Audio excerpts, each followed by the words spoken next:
Qadınların kişilər üzərində daha çox istifadə etdiyi manipulyasiya üsullarını sadə dildə təqdim edirəm. 1. Duyğusal şantaj, emosional təzyiq. Qadın qarşı tərəfi əgər məni sevirsənsə kimi ifadələrlə emosional olaraq yönləndirməyə çalışır. Bu, kişidə günahkarlıq hissi yaradaraq qərar verməsinə təsir edir. 2. Qurban rolunu oynamaq. Özünü davamlı haqsızlığa məruz qalan, əziyyət çəkən biri kimi göstərərək, kişidə acıma və məsuliyyət hissi oyandırmağa çalışır. 3. Sükutla cəza vermək. Hər hansı bir narazılığı açıq-aşkar ifadə etmək əvəzinə danışmamaq, uzaq durmaq və səbəbsiz soyuqluq göstərərək qarşı tərəfin narahatlığını artırmaq. 4. Göz yaşı və emosional partlayışlar.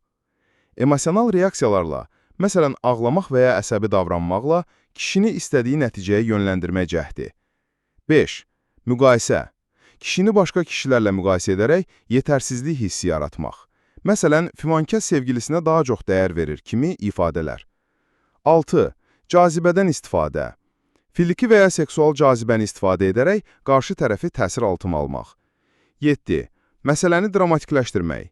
Kiçik problemləri böyüdərək münasibətdə gərginlik yaratmaq və bu gərginlikdən öz xeyrinə nəticələr çıxarmaq. 8. Soyuqluq göstərmək. Birdən laqeyd davranaraq qarşı tərəfdə narahatlıq yaratmaq və onun daha çox diqqət göstərməsinə səbəb olmaq. 9. İncə tənqid və kinayə.